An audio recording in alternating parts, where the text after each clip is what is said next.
Hey everyone, Michael Anthony here. Van Halen, Chickenfoot, Sammy in the Circle. But anyway, you're listening to the only podcast that is dedicated to breaking down the entire Van Halen catalog one track at a time. And the podcast will rock. Ow! Hello, baby!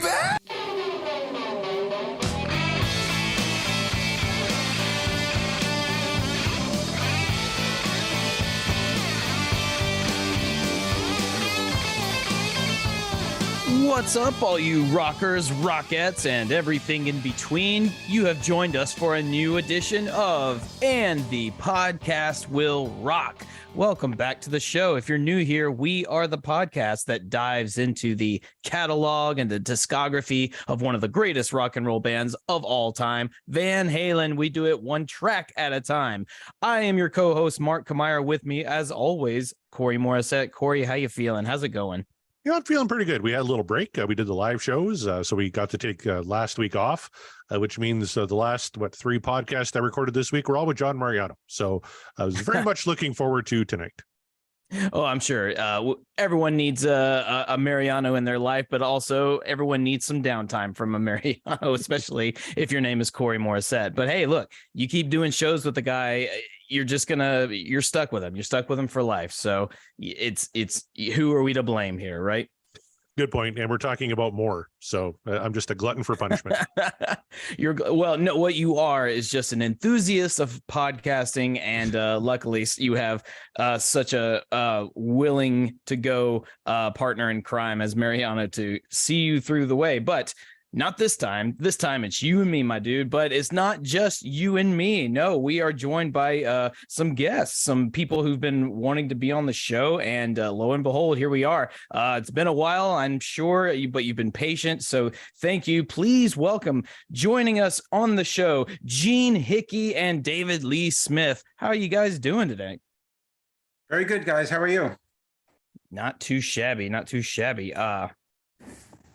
Can we hear David?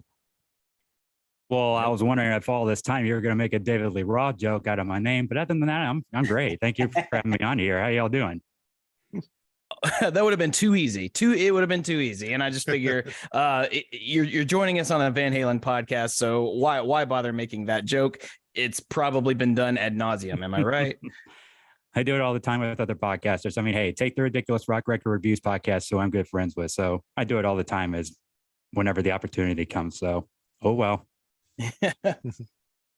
Oh, well, just sometimes I like to go for the not so obvious, but thank you both for being on the show. We're happy to have you.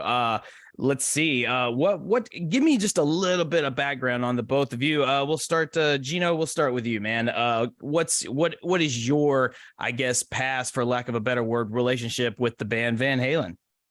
I got into the band probably right at the beginning of the Sammy era. Really a credit to my sister. I remember stealing her 5150 cassette, because I thought the cover looked cool, and then listening to it repeat. And once Live Without a Net came out, that's really what sold it for me. I remember watching that and just, wow, these guys are having fucking fun up there. I was used to listening to, like Metallica, other bands where it was just way too serious, and Eddie in his pink pants and Sammy wearing God knows what he was wearing. They just having a blast. And I just, from that point on, fell in love with the band and went back. Everyone was always saying, got to listen to the old stuff. You got to listen to the old stuff. And I got Fair Warning from, it was one of those like Columbia House, BMG, pay $1 for 10 CDs and they lock you in for life deals. Mm-hmm. And I'll never forget the first time I pushed play on that. And I was like, oh, this is what everybody's been talking about. And went through the entire back catalog and been listening to almost nothing but since. I'm so old. I remember when Columbia House sent LPs, not CDs. Corey, we've talked about this. Don't out your age on the show. don't let them know. Keep them guessing. How about you, David? Well, I've said this story a couple times on other podcasts, but the gist of it is I grew up with a little bit of Van Halen. I grew up going home after days of school. And what happened was I'd have to go to my grandma's house because my mom was still working at the time. So my mom would have to come pick me up at my grandma's house. And on those trips home, she would slide in like the greatest hits albums, like of Stevie Ray Vaughan and Double Trouble, which is my all-time favorite. Van Halen, of course, ZZ Top, Duran Duran, Motley Crue. Those are just to name a few, really. So in particular, when it comes to Van Halen, it was the Best of Van Halen Volume 1, the album that had the 2 DLR tracks and Humans Being. Oh, yeah. So, yeah, it was that album I remember particularly. So in terms of the DLR tracks that I grew up with Jump, Panama, and The Cradle Will Rock. And the Hagar tunes I grew up with were Why Can't This Be Love and Dreams. I'm sure I've heard a couple more tunes on the radio over the years. But I probably was like say, I think I recall hearing the chorus to say like, finish what you started. But I was like, I think at the time I had no idea that was Van Halen because, you know, DLR Van Halen and Sammy Hagar Van Halen are completely different bands. So I was like, I couldn't tell if that was Van Halen or not. You know what I mean? But since I'm a member of the younger generation, I got more exposed to Van Halen through Guitar Hero Van Halen, which gave me a deeper dive of the DLR era. And I've loved all those songs that were on there. So, but what really set it off for me was when early 2019, when I first discovered the Ridiculous Rock Record Reviews podcast, as I mentioned before. For you listeners out there who are not familiar with that podcast, you should totally check them out. I guarantee you will be entertained with them. But anyway, they talked about Van Halen 2, and I was completely entertained by that episode. That's what kind of ignited the fires in me to finally, you know, go all the way with Van Halen. And now Van Halen is my second all-time favorite band behind Stevie Ray Vaughan and Double Trouble. So that's pretty much it. Well, that's it. They're in good company, I would say, with that list. So well done. Right on. I am very familiar with the Best of Van Halen Volume 1, as I have explained many times on this show. So kudos to that. Big shout out. So, well then, Corey, what say we get right up onto some Van Halen news? There's only one bit of Van Halen news that I actually have, and it's not even directly Van Halen. It's indirectly. Mammoth played at the Ryman the other night in my city of Nashville, and although I wasn't there in person, a lot of friends I knew went, saw a lot of video footage, heard a lot of the set, and I got to tell you, man, there is something truly special in the Van Halen genes per se, because Wolfgang knocked that stuff out of the park. It's a great live show. I wish I had been there for it in person, but based on what I heard, even on video footage, it's pretty incredible, pretty remarkable stuff. I can't wait to see him live. I got my tickets for Edmonton, Alberta next year, August 2024, when Mammoth is opening for Metallica with Pantera. I can't wait for that show. It must have been something really important on Saturday night that kept you away from a Mammoth concert, Mark. Were you doing your laundry? What was it? Oh, well, Saturday was more of some prep time because I actually had a gig myself on Sunday, which was actually really, really good. We had a great turnout considering it was a Sunday night. Not a lot of gigs are well attended on a Sunday typically, but especially local ones, but we had a really good turnout. So, if it sounds like I am still weary from that night, you'd be correct, because it was a weary weekend, but a fun one. So unfortunately, Mammoth and companies were not on my radar for that weekend. Well, that's okay. I have a couple other pieces of Van Halen news if you want. You go to the Van Halen news desk, which we recommend everybody do, vhnd.com. You know, just a couple little tidbits here and there. There's another great Eddie interview. David Lee Roth released a cover of Mustang Sally just out of the blue. You know, they talk about Wolfgang and Matt Buck on the future of EVH gear. Oh, and by the by, Sammy Hagar let it slip that Van Hagar remasters are in the works. They are working on the Sammy Hagar Van Halen catalog. He said the first album they're starting with is the live album right here, right now. And then you can expect OU812 and 5150 and all those to follow suit. So, you know, we've been crowing about that for a while, Mark. Finally, it sounds like it's going to happen. That's amazing news. we crowed so loud that he heard us. They all heard us, and therefore they're giving us what we want. That's the power of having a very loud voice on the internet, you guys. That's the lesson to be learned here. If you yell loud enough, they'll hear you. Please understand that I'm being sarcastic. No, this is good news. This is very good news. We've been talking about remastering these particular albums for basically since we started the show. So yes, this is very exciting. Cannot wait to hear it. Interesting that they chose to go with the live album first. What do you suppose? I have no idea. And it's important to note too, this is a remaster, not a remix. And I know a lot of people were hoping, I think, for a remix of OU812 especially. And you know, that live album could probably use a remix too, but why they're starting with the live one, I'm not quite sure. Gene, do you have any theories? I don't know. I read the same thing, and it was a weird one to start with. You know, everyone, we've always been clamoring for OU812. We really need to be touched. And, you know, the live album, I mean, the rumor, he didn't even sing those tracks live. That was all recorded. So I don't know. Makes no sense, but it's Van Halen. That's what they do. Perhaps there's a legal precedence or something. I don't know. David, you got any thoughts on it? Not really. I was just going to echo with what Gene said. You know, like he said, it was Sammy had to re-record those vocals for that live album. But yeah, that's kind of an odd choice to start with the live one rather than just going for, say, like 5150 and OU812. But yeah, I was just going to echo with what he said.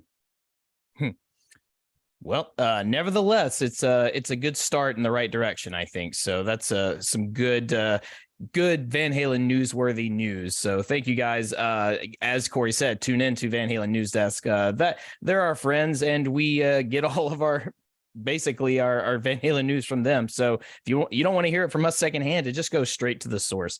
So with that said, let's say we take a look at last week's Rock and Poll, Corey. I believe we did people for the live show bet on 5150. That's right. And actually, we didn't really talk about the poll for Jump either, because that was the week before. Kind of ironic. They're both the same score. 86% what dreams are made of, 13% this dream is over for both songs. Yeah, I don't get it. I really don't get of all the tracks that we were so sure would at least get us the full clean sweep 100. Maybe I would have said Jump or 5150, honestly, because I don't understand how you downvote any one of them. But there you have it. There's always the contrarians, and I don't think we can blame Mariano on this one. I don't know.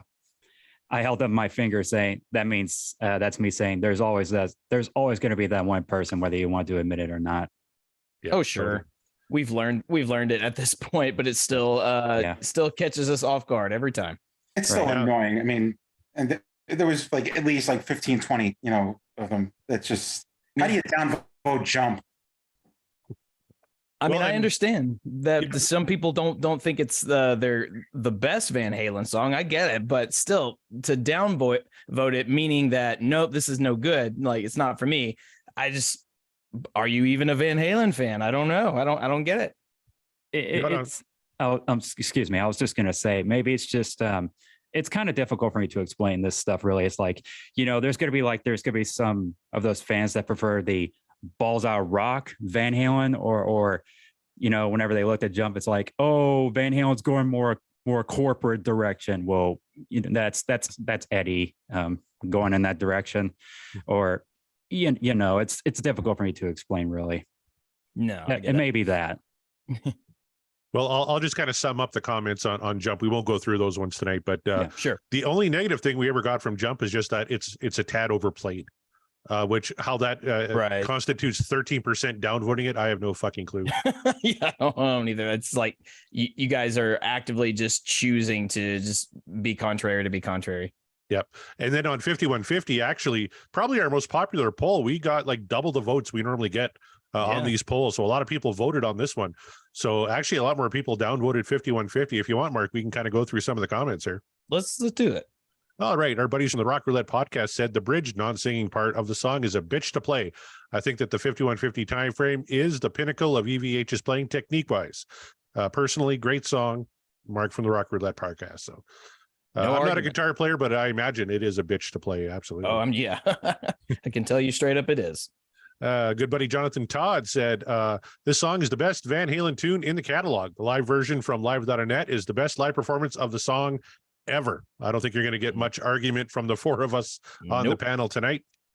Michael Green says, stellar song, becoming a fave of mine. Killer intro, awesome vocals. Alex is fire. Just went back and watched Eddie solo on Live Without a Net. Mind blown. Great show, guys, with some great guests and more podcasts to listen to. So there you go. Spreading the love to all the guests that we had on the show. We had the DLR cast boys and the Bogus Otis guys on the show, and they did a fantastic job. So thanks for that, Michael Green. Your Old Doomed, the Friday the 13th podcast says 5150 is the police code for someone who's crazy, flipped out. We've got 12% 5150s here tonight. Great quote from Sebi Hagar. Robert Cato, I think, echoes a lot of what we're thinking. Sorry, who the hell is voting this one down? Arguably one of the great Van Halen songs of all time. It has everything. Not going to lie, I was hoping that if I ever made the show, this would be my song. Sorry, buddy, it's already off the wheel, but we still got Josephina from Van Halen 3 for you. So, exactly. Chin up.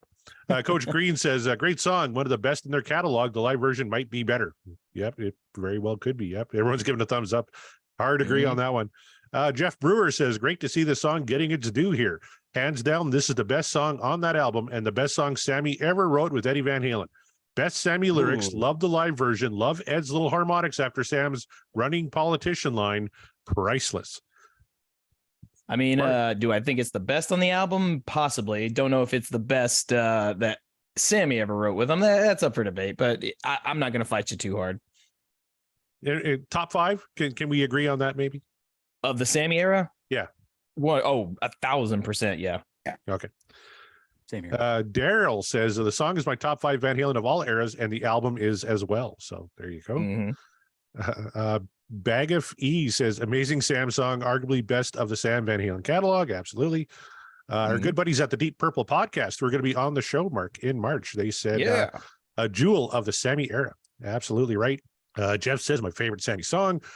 Kyle says, I love this one. So many changes and it never loses its energy. Correct. Especially the live version. Yeah. That's just overflowing. It's just energy. all energy. I'm so envious, especially after my last show proved to me how out of cardio touch I truly am.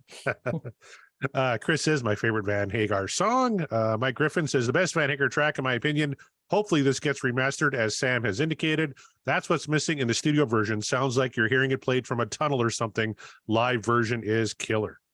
Yes, it is, and yes, it does. Yep. Future Squash 767 says that is not Van Halen. Well, guess what? Eddie and Alex both play on it, so yes, it is fucking Van Halen. Like, it actually 100% is Van Halen. I don't know what you're trying to accomplish there. They're still out there. All those people that nope, Sammy sing not my Van Halen. Whatever.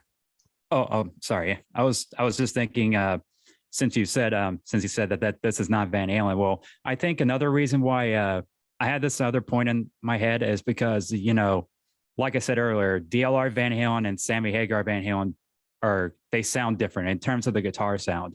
Like, I'm sure a lot of people, when they first heard 5150, after hearing stuff from the DLR era, like the DLR era of Eddie Van Halen's guitar tone, that's the brown sound that a lot of people, think that EVH was completely distinctive for, right? And during the Sammy era, a lot of people were like, is that really Eddie playing that? I mean, sure, the album says Van Halen, but that's not the complete, that distinctive sound that he was known for. You know what I mean? They sound different. Maybe that's just another point I was wanting to point out. I look at it almost as two different bands. Sammy, like I said before, was what I got, the Van Halen I got introduced to. It's Eddie, Alex, and Mike are playing on all those, but it's Dave's songs are completely different from Sammy's songs. They're not all interchangeable too. Dave can't sing anything of Sammy's. Sammy only sang a couple of Dave's songs, and I think that was mostly because of the fans. But it's, I almost look at it as two different bands with just the really awesome guitarist, drummist, and bassist. Scott Monroe says the best Sammy era track and needs to be in the conversation for top 5 Van Halen songs. So glad you guys also played the Live Without a Net version of the solo. I've always adored the ethereal, cathedral-like first part, and it was totally worth it when YouTube torpedoed the street. Yes. They only Yeah, did for well, about you know, we can't win 'em 45 all. seconds. Yeah. Yeah, exactly. Oh, We were John Mariano is. panicking in the comments. What's that? We were panicking in the comments when it went down. Fortunately, it came back awfully quick. John Mariano says, "You know who you are. You are out of the cult." So this is not Cult of Mariano endorsed the downvoting of 5150. See, yeah, I had faith that John would vote the right way. So yeah, he's got rogue cult members that are just going crazy. Ryan Powell, who's also going to be in the show here coming up pretty quick, says, Yeah. I watched Live Without a Net before I had worked my way back to discover the album. So that was my first exposure to 5150. So no surprise, it is pretty high on my list as a result. Great job on the episode and representation of two Van Halen eras, not both, because there is a third. Mark, we all know how much We you do, love we Van do. Halen 3. Yeah. So far it's special. Apologies to Gary, but please continue. Which you can now get that shirt on our T Public store. The apologies to Gary. Yeah, everyone take a shot. Everyone, yeah, take a shot and please buy a shirt. I completely forgot about that. I'm going to give a shirt myself. Our good buddies from the Sean Geek and Fast Fret podcast say this song has the honor of being the song that gets better with each play. Mark Fuller says my favorite Hagar era song, especially the Live Without a Net version. I still watch that version on TV at home a couple of times a month at least. There you go. Mark's living life the right way, I think. Obviously, yeah. Yeah. Bruins fan 71 says coolest riff, easily one of the best Van Halen songs. 8% of you are haters who know nothing about musicianship. Well, now it's 13. So there's even Now it's more 13. of those fuckers, So yeah. wonderful. Yeah. The account Van Halen lyrics. I think this is the first time they've ever commented on a poll. Yeah. Thanks for checking it out. They say this episode was a dream come true. What's not to like? The drums kick butt. Sammy's on top of his game, and of course, King Edward rules. Thank you, Van Halen. Done. lyrics. We Yep. appreciate Well it. said. Yeah. Comment of the night. Somebody said named David Lee Smith says my favorite Hagar era song. Great lyrics and a masterclass EVH solo. Al is a standout on here as well. Explain yourself, sir. Now that you're on the call, what did you? Yes, do it. I take back that exact comment that one person put down right there. That person is exactly right, and I second what he put down. do? There you go. Nice. Greg Zito. Love that the wheel manifested jump for Dave and 5150 for Sammy. Perfect showcase for each singer. I was happy to see how much love 5150 got on the show. This magnificent track is often underappreciated. Lastly, remembering EVH on his birthday and his music. Thank you very much for that. And there's he Yeah, put the man. gift of the EVH lighter Nice. flame on there. So that's fantastic stuff. Thank you, Greg. And Tom Armbruster, who I know just tweeted before we started recording here tonight, hoping that we'll manifest something good. That's yet to be determined. But his comments on 5150 were, I've said it before and I'll say it again, favorite Sammy track, bar none. Two other things. The Simmons drums were there because initially the space wasn't big enough for Eddie and Al to play in the same room. The Simmons kit was smaller, so it fit the space. And two, the 5150, quote, always one more, unquote, connection between the title and the lyric never occurred to me. Get it? 51 and 50 is always one more. Also, It's not about Eddie and Dave, but it could be. I know we had a commenter who was saying this song is totally about Eddie and Dave. It's not. Even the Van Halen expert, Eric said it's not. Yeah. But yeah, it totally could be. Absolutely. Yeah. And those are the comments. All right. So we still don't understand 13% of you, but it's fine. I guess we'll move on. I guess it just can't be 100% any of the time, because I can't imagine another track that we haven't spun already that will get the full sweep of what dreams are made of. I can't think of one. I don't know. So that all in due time, but the time has come to go to the infamous wheel. Our two guests, Gene, David, you guys can see the wheel does exist. I feel like we have to point this out every time because people still don't believe us, but you can see it. It's right there. But before we spin it, got to do what we always do. Grab your glasses, your shot glasses, whatever you got. Take a swig because it's time to manifest. We're going to manifest what tunes we want to talk about tonight. And if I don't know if you can hear it in the background, but there's a vote already. And I'll tell you that vote, and I'll tell you that vote in a second. But Gino, let's start with you, my man. You're on the show. We appreciate it. Thank you. What song that we have not spun already are you looking to manifest for tonight's show? Well, since I can't call 5150 again, I'm just watching this wheel spin, hypnotize me, and all I'm seeing is light up the sky going round and round. So I'm on a Van Halen 2 kick lately. I'm going to stick with light up the sky. Perfect. That's a Great good call. kick. Yeah, Great and call. that's a that one's been circling hypnotically for a while there. So who knows? How about you, David? What do you want to manifest tonight? Yes, master. Oh, I'm sorry. I was hypnotized by the wheel, like you said. I was caught in it too. um, Mark, I know you've been wanting to manifest and talk about love for some time now. Mhm. As much as I would love to manifest in that song myself, because I would love to hear that. Instead, if you're going to keep manifesting in that song, I'll go for the song that comes right after that on Van Halen 1. I'm going to manifest in I'm the One. Nice. A very nice call. Very good call. Ooh. Okay. I would not be mad at either one of these choices so far. Corey, how about yourself? Well, I tell you what, I think I came in today in a women and children kind of mood.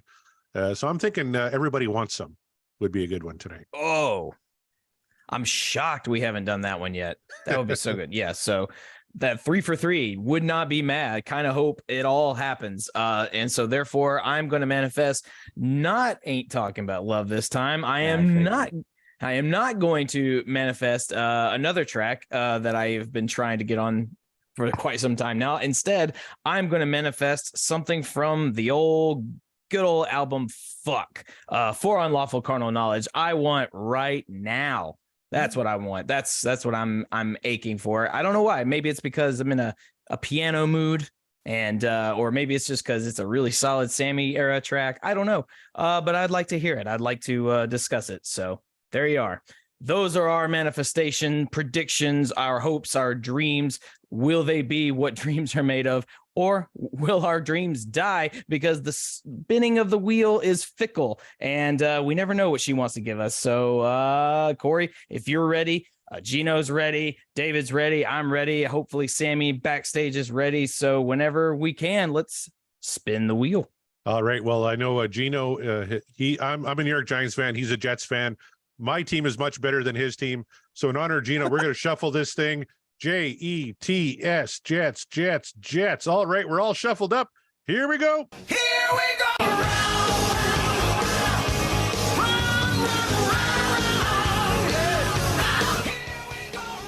Ooh, interesting. What's it going to go to?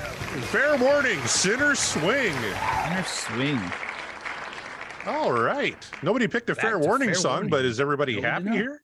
Oh yeah. Well, yeah. I mean, I'm not angry about it quite yet. We'll see. We'll see how it goes. Yeah, I'll keep my opinions to myself for now. There you go. That's right. You don't want to tip your hand, but Suspense. maybe let's talk a little bit about fair warning. Gino, you mentioned you kind of started off with the Sammy era and then kind of went into the back catalog. What were your initial thoughts on fair warning? This was my introduction to the Dave era, and like just front to back, this album was just solid. I could not believe that I'd gone almost 20 something years living without hearing that album before. Sinner's Swing, I mean, like I said, Mean Streets, that's just front to back phenomenal album. Oh, well, this is not one of those albums that was on my regular spin rotation or anything like that. But of course, I mean, this is the infamous album of Unchained. So it stands to reason that I would enjoy a lot of it. But most of my listening to this album has come from what we've covered here on the show. And then now that we have the songs down pat, I can go back and listen to them now. Because as you know, Corey, I'm not really listening to a lot of Van Halen ahead of what we record. I don't want it to influence. I like for things to be organic on here, unless they're just songs that I just absolutely love top to bottom. So for me, Fair Warning has a lot that I'm still sort of just, all right, I don't have extreme familiarity with it, but due to the show, it's grown. And I really do like what I've heard from this album. So I'm excited to talk about Sinner's Swing. How about you, David? Oh, yeah. I was going to say, in terms of Fair Warning, I was already familiar with Mean Street, like the songs that I think most Van Halen fans were familiar with. Mean Street, Unchained, Hear About It Later, and So This Is Love. And I've always dug those songs. So it wasn't until, like I mentioned earlier, after when I started actually to go all the way with Van Halen in terms of just listening to them all the way through back then. That was when I that's when I was exposed to Sinner Swing, not just the big singles. But like I said, I'll keep the suspense going. All right. Well, before we get into it, it's time to play my favorite game. How many times did Van Halen play Sinner Swing in their career? We're gonna start with Mark. Let's give the guests a break here while they formulate their answer. Remember, this is Price is Right rules. You have to get closest to the actual number without going over. Mark Kmeyer, how many times did Van Halen play Sinner Swing? 130 times. 130 times. All right. David Lee Smith. I wanted to say $1, but I'll just say, I'll go maybe, I'll say 70. 70. All right. Gino? I'll go on the high side. I'm going to say 211. 211. Wow. Well, I got to tell you, we have a winner, and it's David Lee Smith. Van Halen has played this song 80 times. Oh, how about that? And all in 1981. So they only played this song on the Fair Warning tour. I was gonna say, I was like that. They're only promoting the album with this song, so even if I were to say just put $1 like they do on The Price is Right, I still would have won. You still would have won because they both went over. Absolutely, yeah. All right, let's spin a little Sinner Swing from 1981's Fair Warning. Bring it.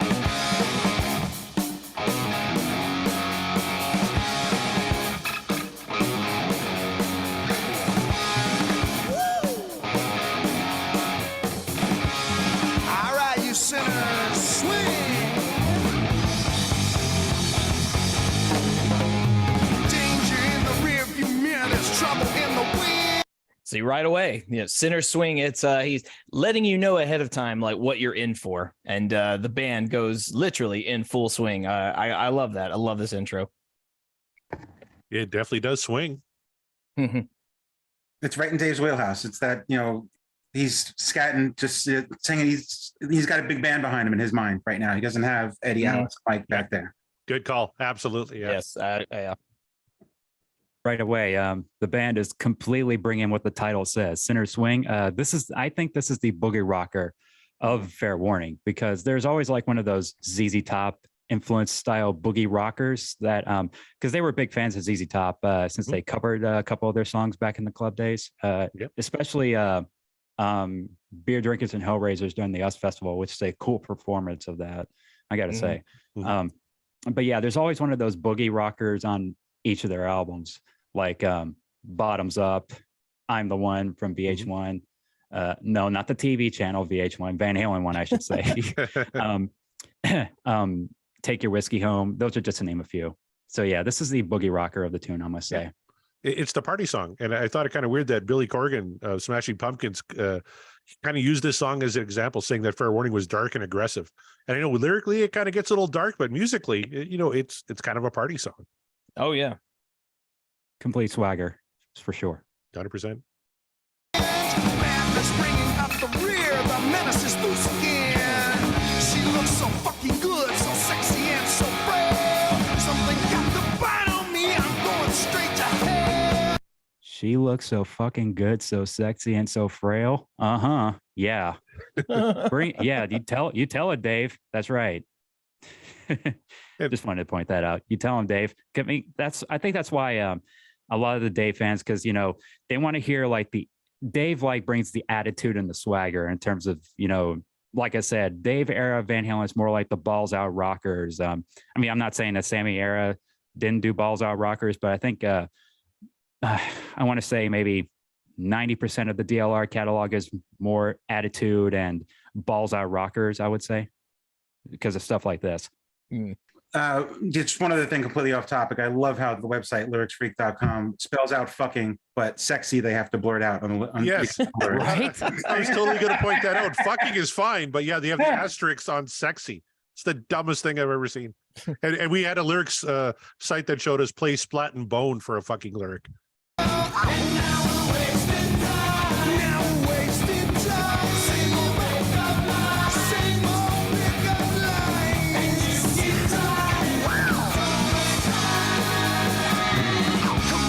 Senses, baby, we can't come to terms. I can almost taste it. It burns. You be sitting pretty, but you try to take the bait. Wearing out my wealth Now you like ragging on David Lee Roth lyrics, Mark. What do you think here? It's interesting that you just point that out because I was literally just thinking, I wonder when Corey's going to ask me about this, and the time has come. No, actually, I'm not going to rag on his lyrics for this one because these lyrics are not nonsensical. He's actually he's telling a bit of a story here. So, and when Dave wants to do it, he can do it pretty well.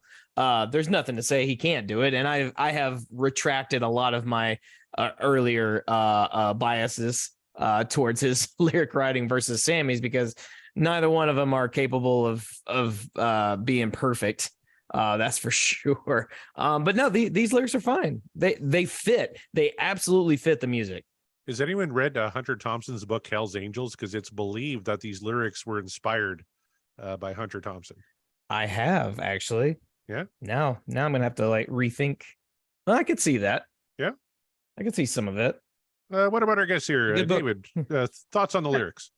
Oh, it's just a typical Dave, like Mark said, telling the story, because that's what Dave excelled at. He was good at telling, coming up with a story, and then he's very intelligent with his wordplay and his choices. Yeah, it's just basically telling a bit of a story about like with the lines like he's trying to deal with like some sort of woman, but not just it's kind of difficult for me to put this really because I'd have to be in his DLR's mindset to really get a feel of like you'd have to ask him what he really means here, or just like type in what's the meaning of this song and whatnot. And I'm not really the expert of analyzing lyrics, but obviously it must have something to do with a woman, obviously. But yeah, it's very, very intelligent, I must say. Yeah, if you want to get in Dave's mindset, you're going to have to switch from something else besides Aquafina. I'll say that. Right. Definitely, like you said, though, it's just the way Dave, the way he spills it, tells the story. It's, he, exactly what he's singing about, what he's after here. There's no, the word is right. There's no, what he's looking at. He's looking to get laid with this song. He is, pulling up on somebody at the end of the night after the show. You're coming back to the hotel with me. There's no gray area. Exactly. Thank you.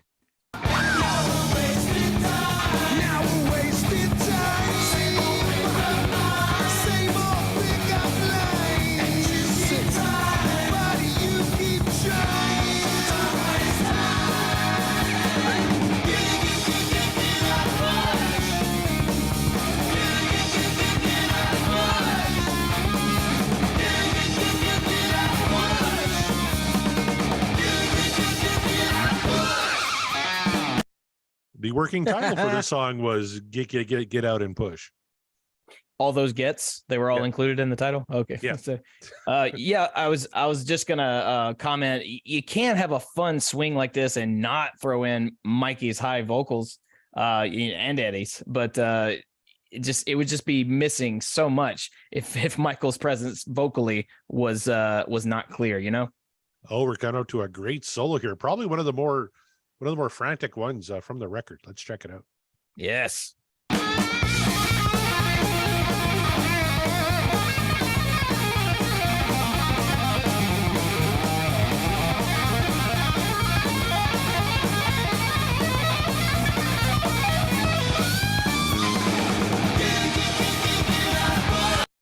All right, Mark, your thoughts on the solo?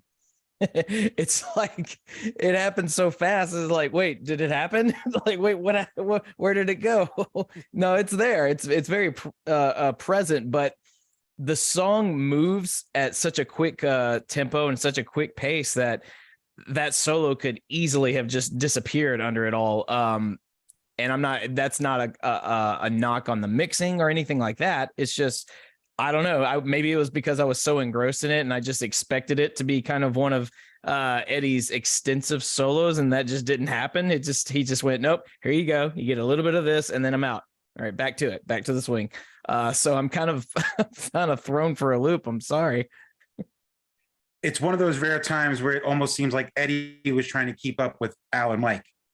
Kind of. It was frantic. He was, he was just playing, and the two of them are just right there in the pocket, you know, moving as fast as they can. And Eddie, it sounded like Eddie's trying to keep up as only the master can.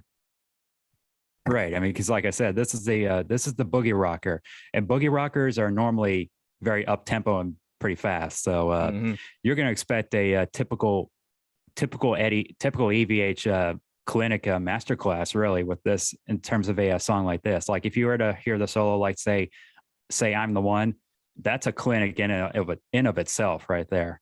And you know, it's just like whenever he did that solo, it's like all those tapping slides that he throws in, that fretboard, his fingers were completely, the calluses I think were about to come off with that after that solo for sure. Unless he, you know, since EVH was like the tinkerer kind of guy, I wonder if he was like when Stevie Ray Vaughan would shred his fingers. After Stevie would shred his fingers, he would stick his calluses back on with super glue. Yep. After EVH did that solo, I think he did the exact same thing. I don't see why he wouldn't.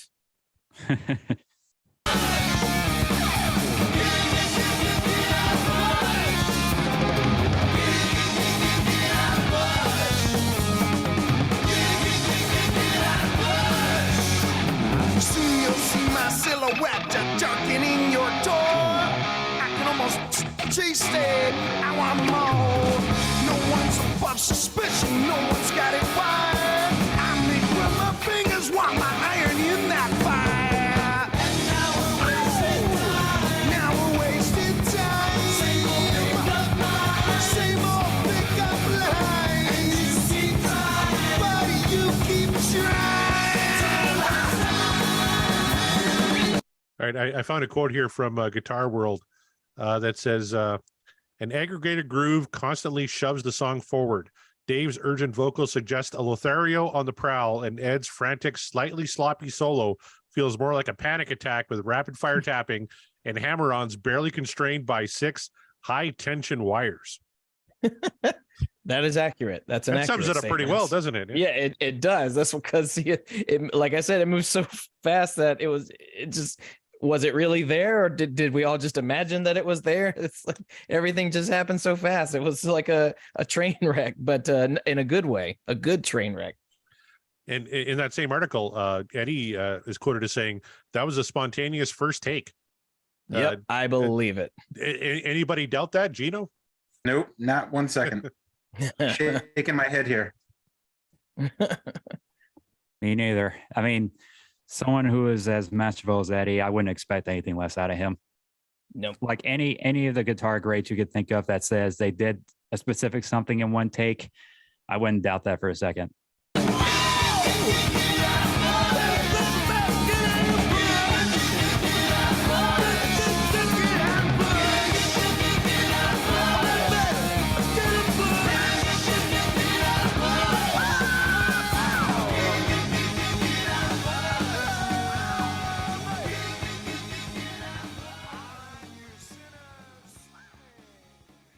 All right, you sinners, that's Sinner's Swing from Fair Warning. There it is. There it is. Full Rothisms on total display on this track. So for all of you very pro Rothers, eat it up. Eat it up, because there it is. And there's another one down from Fair Warning to take off the list. We've done it, but now comes everyone's favorite part, the part where we can really explain how we feel about the song. Are we going to disappoint everybody, or are we going to agree with everybody? Here it comes down to the voting. Gino, David, you guys are our guests for the evening, so we're just going to start with you. We're going to start over with you, David. Would you consider Sinner's Swing in all of its glories what dreams are made of, or for you, is the dream over? Just kidding.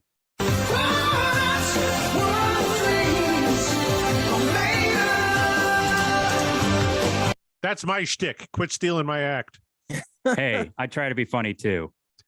And, So confused. I Did you like didn't the hear. song or not? Hey, I didn't hear Explain you say that yourselves was now. your thing. I didn't hear that. But like, this is one of those This is pretty much like what I really enjoy out of Van Halen. That distinctive brown sound that Eddie Van Halen had, the backing vocals especially. We didn't really point out that much of the backing vocals. Like whenever they do the pre-chorus and the pre-chorus especially, I love the pre-choruses. Like whenever they would start with the backing vocals and then DLR answering those backing vocals, it's just wow. And like I said, this is the boogie rocker of the album, and I'm a sucker for a lot of boogie rock. So this pretty much checks off all the boxes for me. All right. Well, there you go. We got one up from David, and Gino, we go to you. Would you say that you agree and this is what dreams are made of, or is the dream over for you?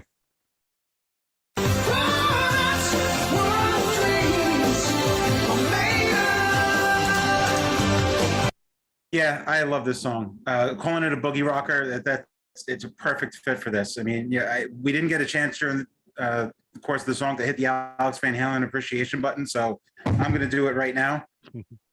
The whole time in the pocket, and I can almost see him on stage just staring at his brother like, come on, keep up, fucker, let's go. Spot on the whole time, backing vocals on point as always. And even Mike, you can hear him a lot higher up in the mix too with the bass. And then Dave just doing his thing like we talked about, like, just whether he's got, the three of them or the big band behind him, he's out there rolling it off. This is absolutely what dreams are made of for me. 2 for 2. All right. So now we come to you, Corey. Would you disagree or do you agree? What say you? Yes or no? Ooh!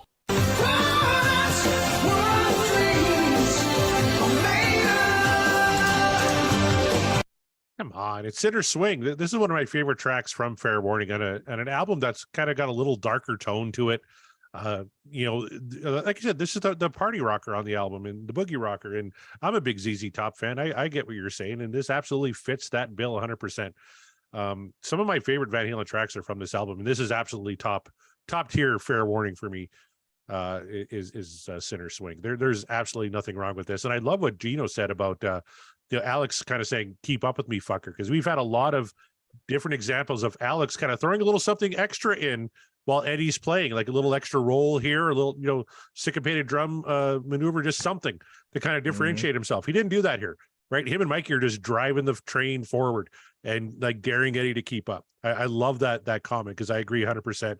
That's exactly what it was. And it's absolutely what dreams are made of. But Mark Meyer, the contrarian, the man who hates everything David Lee Roth ever did.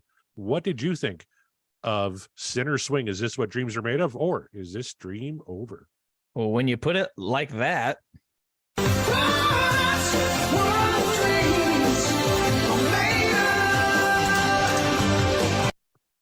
there's not a lot to add to it other than what everyone has said and what you've heard. Everyone loves fun rock Van Halen, right? This song is 100% fun rock Van Halen every step of the way.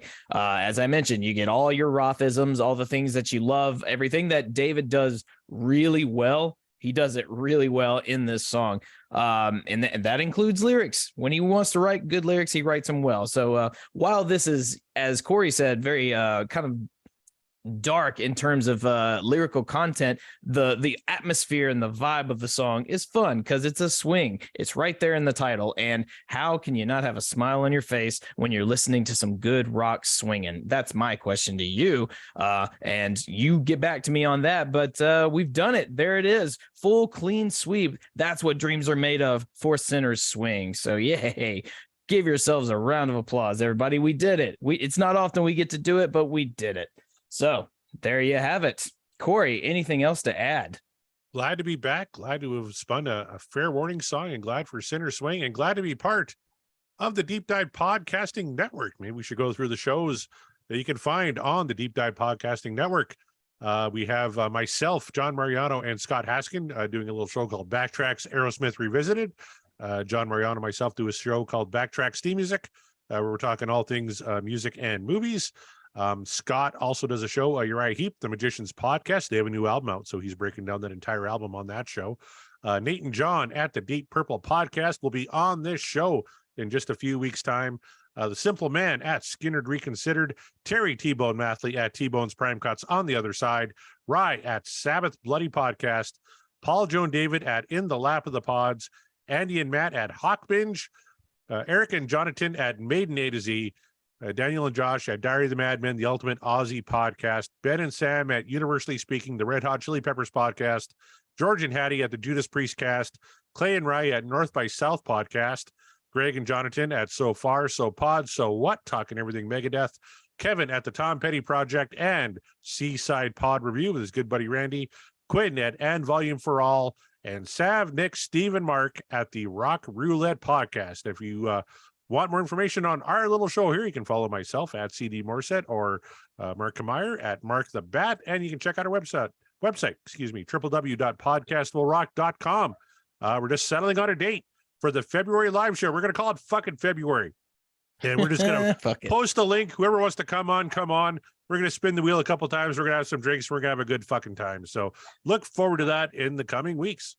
Yes, it's always a good time when we go live, even if it just all comes to a crash at the end of it. Doesn't matter. It's always a good time. Everyone has fun. I want to thank Gino and David Lee Smith for being on the show today. Gino, if you got anything you want to plug, let the people know what you got going on, man.